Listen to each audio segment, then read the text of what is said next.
Барлықтарыңызға сәлем. Бүгінгі тақырып жапондық шамдар, японский свеча туралы өтетін боламыз. Японский свеча біздің графикті оқу үшін ең маңызды тақырыптардың бірі. Японский свечаның құрылымы ол ақ және жасыл свечадан тұратын болады, иә? Олар бір көрсеткішті көрсететін болады. Яғни, бұл жерде көріп тұрғандарыңыздай, мына фитиль, бұны фитиль құйрығы деп те атауға болады. Мына фитиль бізде ең хай бағасы. Мына жерде де, мынау жасыл свечада да жоғар жағында хай, қызыл свечада да жоғар жағында хай болып аталады.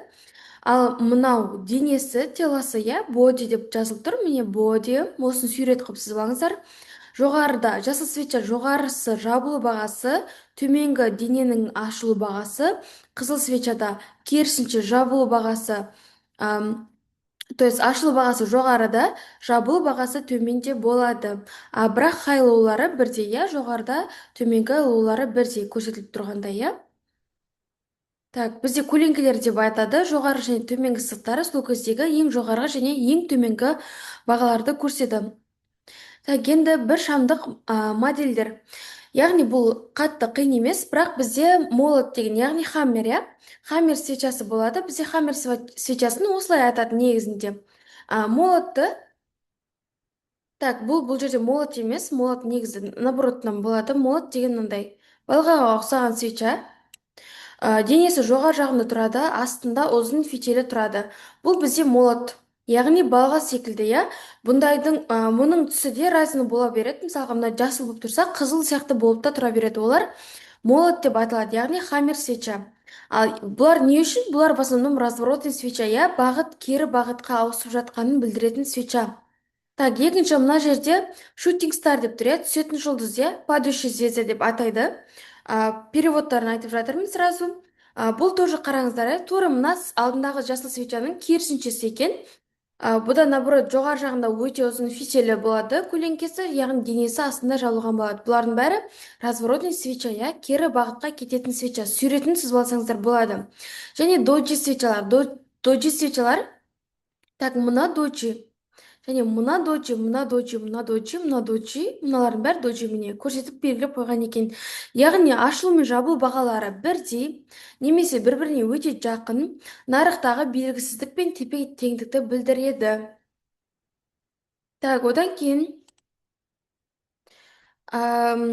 свечалардың тағы бір түрлері бар. Бізде өте үлкен, тым үлкен свеча деген сияқтылар бар, иә, мына жерге сурет қылып көрсетейін.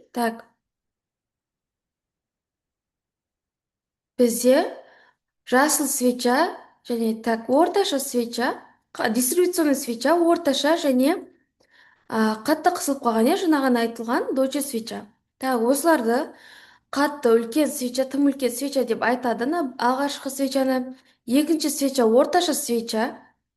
Үшіншісі ол баға қысылып қалған свеча, оның немесе фитилі жоғары жақта тым ұзын, немесе ортасында тым ұзын болады, осылай болып тұрады. Осындай үш түрі бар. Енді бұлардың атауларын ағылшынша аттап қатты қинамай қойын, жай ғана тым үлкен свеча, орташа және кішкентай свеча деп атаймыз. Дәл осылай. Енді керісінше, қызыл свечалар. Міне, қызыл свечалар. Тым үлкен қызыл свеча. Не үшін тым үлкен? Себебі обычный свеча қарапайым свечаларға қарағанда 2-3 есе үлкен болуы мүмкін. Бұлар.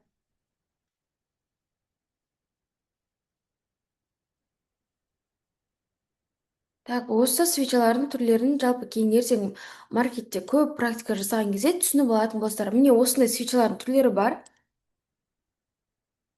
Енді бұлардың бәрі японский свечаға жататын болады, иә? Енді кейін комбинациялар болады, олардың бәрін кейінгі тақырыптарда өтетін боламыз. Бұл тоже визуалды. Жаңа айттым, разворотный свеча деп айттым.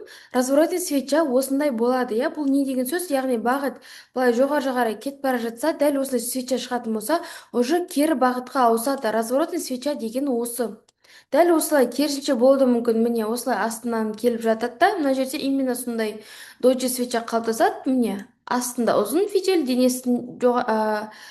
денесі жоғары жағында шамалы ғана, осылай болып жатса, бұл тоже разворотный свеча, мынау.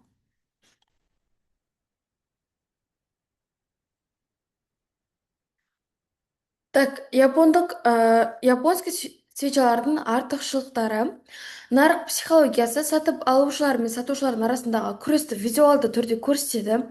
Трендті анықтау, визуалды анықтық және басқа да біздің анализдермен нақты үйлесімділікке келеді. Иә? Свеча арқылы берілген жалғыз сигнал ешқандай жеткіліксіз. Шам үлгілерін міндетті түрде көлем, қозғалмалы орташалар сияқты растау керек. Таймфреймдер, олардың бәрін келесі тақырыпта өтетін боламыз. Жалпы трендті ескеру керек, иә. Жапондық шамдар ол саудадағы сенімді құралдар. Бұлардың барлығын ертең бір тағы бір тақырып ретінде өтетін боласыздар.